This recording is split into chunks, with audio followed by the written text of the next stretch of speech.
Hi there, I'm Nymphodivergent, and I'm going to be giving you a brief and informal history of pubic grooming while I wax my. So, I've always been told this narrative that waxing or any sort of grooming down there started in the 70s or basically in the porn era as a way to look better on camera. Not true. I will put the links and sources on here because I'm going to be going off of memory here and I will get some things wrong. But I did do a little bit of research and look into how long people have been taming the jungle, and it's been a while. So the ancient Egyptians used to sharpen shells and use those as razors.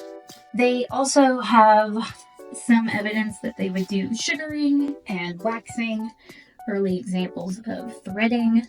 Basically, the ancient Egyptians were doing everything. They even had this early chemical that's toxic that apparently would melt the hair off, so like an early version of Nair. You gotta warm them up before you apply them. This topic, as any topic really, has to go also to the Roman Empire. During Roman bath culture, it was also seen as a status symbol if you were hairless down there. Probably used these same methods, sugaring, sharpening things to get a razor to use, that sort of deal. Of course, many people hear about the Victorian era when people would, syphilis was rampant, and syphilis would cause people to lose their hair down there. So as a way of looking like you don't have syphilis, you could wear a wig, specifically a pubic hair wig. You could either lose all the hair because you have syphilis, or if you're in that time period and you're lucky enough to not have syphilis, you might shave everything down there and wear a wig, because a lot of people had pubic lice, also known as crabs. So it was much easier to just have a wig down there. And then if someone gives you lice, that's a lot easier to take care of than just having lice down there. I hope nobody was expecting me to have the pussy shot as I did that. I figured that wouldn't be hot. Somebody out there would be into it. Somebody's into everything. I'm trying to spare you. I tend to do a bikini wax because I personally don't like being hairless. It makes me kind of uncomfortable. But it feels weird to wear a bathing suit and have things peeking out. So I like to look trimmed. I like to look like I put a little bit of effort in, but not too much because I don't care that much. Honestly, I've been doing this for so long that I don't feel it anymore.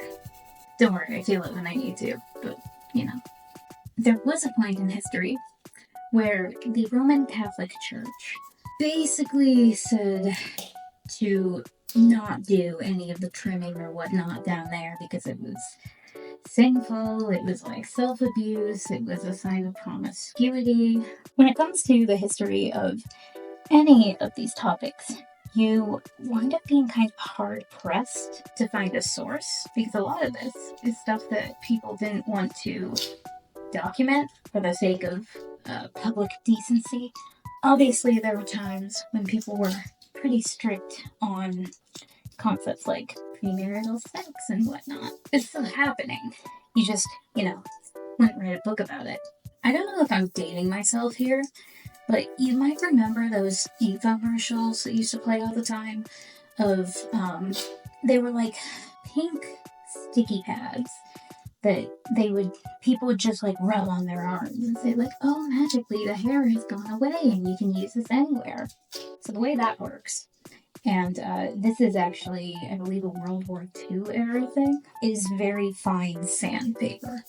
So it slowly cuts the hair off by sanding it, which is also why you can't do it too hard for too long, because you can eventually damage the skin. But basically, during World War II, there was a shortage on razor blades, so that was something that women began doing in order to remove their hair.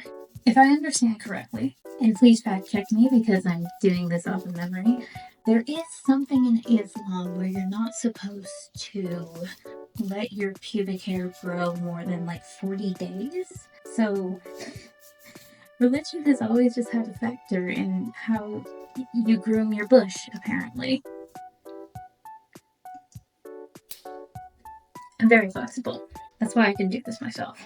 I aspire to one day be making so much money that I can just pay for someone to do this once a month.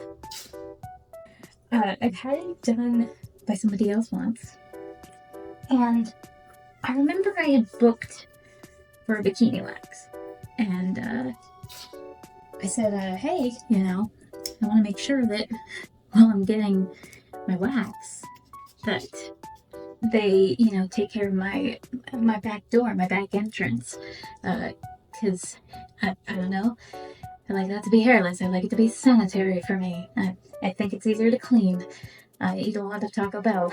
And the lady says to me on the phone, we don't really like waxing the anus, so we would rather not do that, but we're fully willing to wax the front area fully as a Brazilian for no extra charge.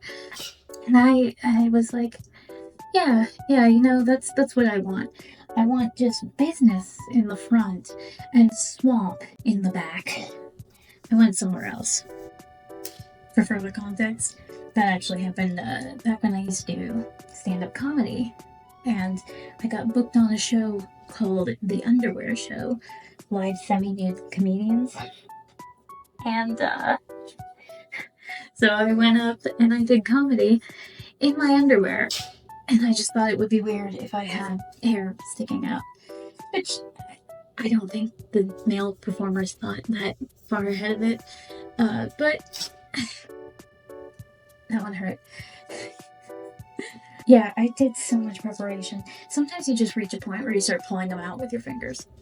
So, the Epilator, which is this rotary thing that grabs the hairs and pulls them out, that was invented in Israel in 1986, I believe. Now, in 1960, which is way earlier than I assumed, the laser hair removal was invented. Which, the weird thing about that, it's been around for so long, 1960. That means that it's been around for 60 plus years. And in case you're wondering why I have to wax myself, I know I've got, the platinum going on, but I actually am blonde. I've got my natural color down here. Laser hair removal does not work on blonde hair, which is not something I knew before I spent some money on it. So I've tried it, and it didn't work. So yeah, a little warning for you before you spend some money on it. Laser hair removal does not work on blonde hair. It's difficult to get it to work if you have dark skin. Basically, it only works if you have light skin and dark hair. And that goes for the little ones too, the IPLs. Being in this industry, I see so many girls who do the heart shapes. I see girls who do the dyeing it pink, especially. Frankly, I'm too lazy for that. It's been a little while since. Oh, there's blood on this one. Ooh, I am not a professional. At this, at least. This is the part where I'm mostly just feeling around.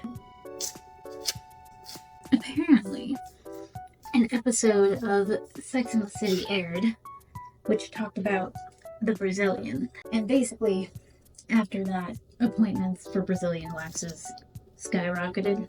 That seems to be a standard for a lot of people nowadays, although there does seem to be a bit of a comeback for growing out a full bush. Whether you're there or somewhere in the middle, just do what's comfortable for you, obviously. There are plenty of points to be made about how it is typically more acceptable to have the wild and free hair growing there if you're already conventionally attractive and white. But there does seem to be a heavy swing back to just, do what makes you comfortable. that is as long as you don't go to Reddit. You go to Reddit and people there are incels.